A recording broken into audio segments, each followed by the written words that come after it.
Big deal? No big deal. Well, I'm not going to make an overly big deal, Skip, but this is supposed to be a defensive team.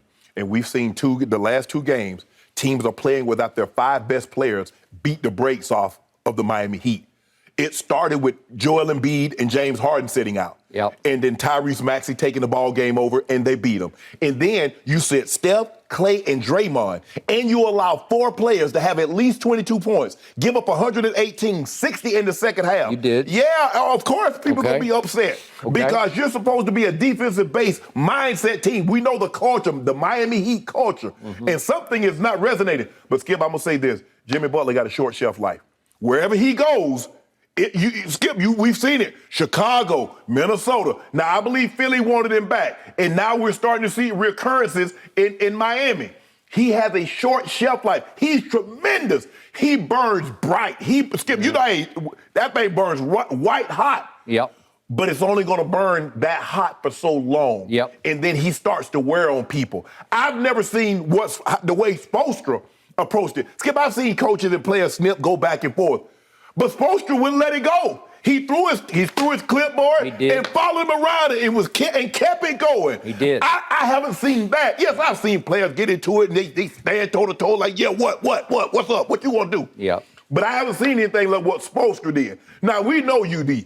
We know Mr. 305. He looking at, hey, hands ready to eat for everyone. So he looking to fight at a drop of a hat. That's what he's there for. He's Miami born and bred. He's gonna have a job as long as he wants to play. He's gonna play his 40 minutes a season, take his little minimum contract, but he's the heartbeat of and he don't let anybody get out of line. Yep. That's what he is. When LeBron was there, he protected LeBron. Hey, you hard foul LeBron if you want to, you will have to deal with UD. That's as simple as it is. And he felt Jimmy was getting out of line. There was something, maybe Jimmy was supposed to miss the rotation. Maybe he missed something. But it seemingly a lot of people got upset. Now, okay, if they go on, Skip, and do what they're supposed to do or what they think they can do, this might be a big old nothing. But I'm going to wait and see because I've seen twice when you got your people and teams are not playing their 5 best players, Harden and Embiid, Steph, Draymond, and Klay, and you lose those ball games. You can't lose those ball games at home without the team's best players being on the court. So let's see how this thing plays out, Skip. But I don't like what I'm seeing from Miami. I'm not liking what I'm seeing. Something seems to be missing. I can't put my finger on it. I don't think Kyle Lowry has given them what they thought they were going to get from Kyle Lowry. That's a fact. Maybe, Skip, Kyle is a tough, bulldog, hard-nosed player. A lot of taking charges, a lot of diving on the floor. Maybe that's taking a little something out of his body. But this Miami Heat team, Skip, has not looked over the last 10 games. I mean, Tyler Hero was missing last night. And we know that, you know, he's a spark plug off the bench, averaging 20 points a game. Yep. But I'd never seen a situation like what Spo and Jimmy Butler had going on, Skip. Maybe you have. You've been around basketball, covered it a lot longer. But I've never seen a coach throw the clipboard and then walk towards the player, and they kept it going. Then the players tried like, hold on, bro. We got a game to go. We got a game to play, and you still got this carried on? And I don't know, Jimmy was trying to explain himself or what transpired, but it wasn't a good look to have bickering between. And that, look, you're going to blow it off. He's talking about, well, we was trying to decide where we was going after the game for dinner. Nah, bro. No. There's something deeper going on with this situation, Skip. Okay, so I think you just described a big deal of a situation. Skip, maybe they look back on it, Skip, they Eastern Conference, they make it to the NBA Finals because, you know, they had that great run in the bubble now, Skip. Did they? And, you know, they've added some pieces that they're supposed to be better. We're seeing bubble Tyler Hero. Now, remember how well he played in the bubble, Skip? And then last year, he didn't play so well outside. They came out the bubble. Now, I don't know if Jason Tatum say, I saw some guys in the bubble. I'm like, you don't know him to play like that. I ain't saying he's talking to Tyler Hero, but I believe he's like, hold on, you don't play like that when we're in the arenas? Tyler Hero says, I'm a max player. He's played extremely well this year, Skip. But like I said, I'm not going to say UD and Jimmy Butler is a big deal. What's the big deal is the coach. I've never seen a coach do what Erik Spoelstra did last night. Okay, by the way, quick point of order. I remind you that your Los Angeles Lakers benefited from a game one in which Dragic, their leading playoff scorer, could not go in, and then Bam got hurt in game one and was lost. So you got two huge breaks. Huge GOAT wasn't going to let that happen. I'm sorry. I think, and Jimmy Butler came up big in that series. And what did he do? Zapped it. Game 5, and did you see what happened in Game 6? GOAT just kept it going. Did he? Yeah. All right. I agree with the circumstances you described that detonated this, the previous game and then this game. Right. Got that. But I think this was a very big deal because if you look at the cell phone video, you can see Spoelstra sort of looking around like, wait a second. You want to effing fight me? He's sitting down in the middle of the huddle. And Jimmy Butler is obviously saying, I'll kick your ass. And Spo is saying, wait, you want to fight me? Because Spo ain't going to fight him. Right. But UD will. And that was the flashpoint moment. At that moment, UD, who is on that roster only for situations just like this, That's it. stepped right through people into the middle of the huddle and said, you want to fight, I'm putting words in his mouth, but he was basically saying, you want to fight somebody? I will kick your ass right here. Right. And I believe he would have. Yeah. Because he was not backing off.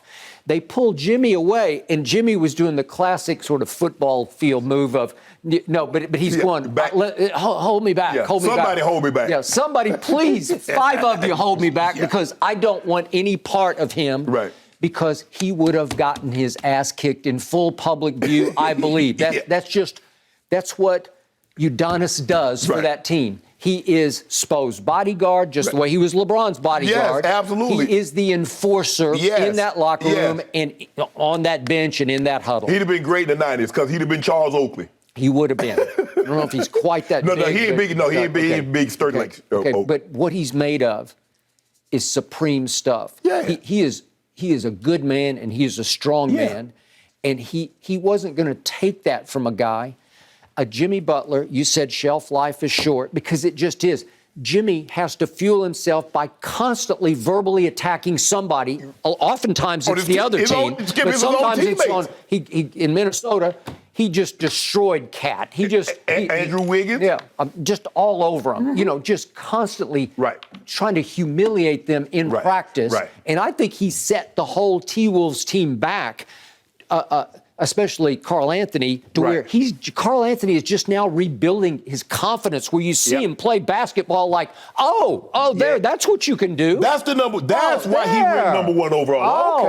Okay. Because he's playing with some ferocity finally, right? Yes. And a little flair. And he was getting into it with Jay Crowder last night, and he wasn't backing off, and he was laughing at him. It was good. It was like, okay, that's how you should handle yourself. Right. But Jimmy was just shaming him in practices because he was soft. Right. Okay. So Jimmy will shame anybody, even his own teammates, even his own coach. And I don't know exactly what he said to Spo, but the more Spo thought about it, the more Spo got angry about it. And at first he's just kind of looking around like bemused by it. Seriously? He wants to fight me? Coach? Yeah, okay. Because obviously Spo would have no chance. I would hope he could whip his coach. Yeah, that ain't saying much. I would hope you don't get no points for beating the coach. So then all of a sudden Spo just loses it in a way I've never seen him lose it. In all the years I've carefully watched him. Right. He's very good at what he does. Right. He stepped into the breach with the Heatles when LeBron first joined forces. Right. You don't think he was on a hot seat? Yeah, Skip, but I think he's shown more post LeBron, D Wade, and Chris Bosh than I believe that he did when he had those guys. He's showing that he's a very, very good coach. He's a good coach, and Pat Riley was correct in leaving him in. In just blessing him and saying, I'm going to stick with, he's my guy. Right. You know, he came up through the ranks doing film. Videographer. I know, right? And he just raised him as a pup, you know, and then he hands him the keys to the kingdom that features the king. Right. And it was tough. Remember LeBron walking off the floor early and shivered him, okay.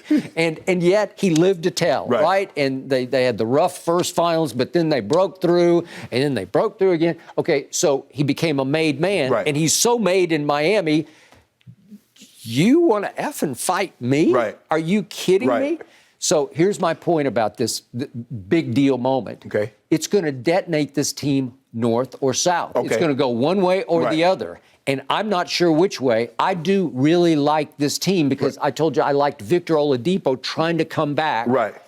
And I think he's about 90% of what he was because he had a terrible injury. And, Right. and now Two of them. 2 of them in a row. Yeah, that's true.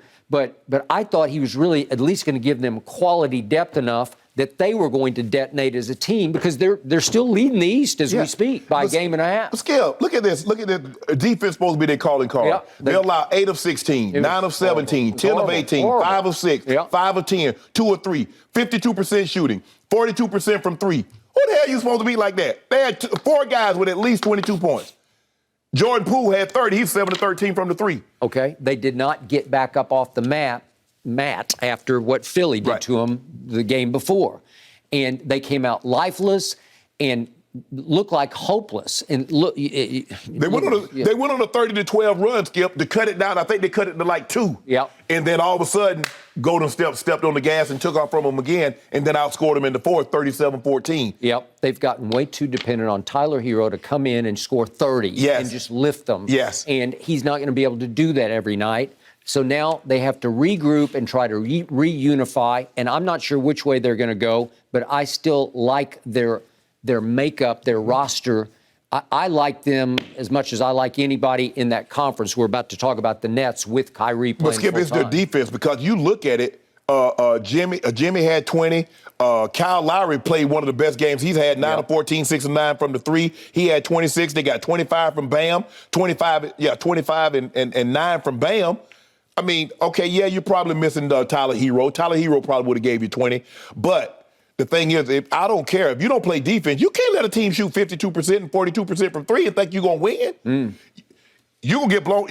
You're not beating Milwaukee with this kind of effort. And I tell you a team that we haven't talked about really a lot, the Celtics are for real. Those 2 young guns, Tatum and Brown, they playing out of their minds, Skip. They're not just winning, they're obliterating. They're blowing the doors off people. Everybody. Yes. I keep watching the boxes every night. Yes. I say, they got to be legit. Right. Because, Skip, I'm watching them, I'm like, okay, they're going to win. And the next thing I know, Jason Tatum, he got 40, he got 50, he got 38. And next, Jaylen Brown, he got 33, he got 34, he got 36. And then the Williams boy, they're playing up. Hey, Celtics not going to be an easy out. I mean, Doka is doing an unbelievable job, Skip. He might be coach of the year. Hey, you have no idea how many times on TV I said, he is the one who should get a job. And it took forever. He sat next to Pop for years. Well, hell, he might have been waiting for Pop to the best in disguise that Pop I would agree. I would agree. Pop did retire. He ended up going to get a better job with the Celtics because they young. Those guys, their key guys, probably 27 and under. Yep. Jason Tatum might not be but 24, now that I think about it. They beat the Jazz down 125-97, guys. Awesome stuff. Thank you for watching. You can subscribe here to get the latest from the show, and be sure to check out more of the best clips from Undisputed, or go watch a few other segments from our other shows on FS1.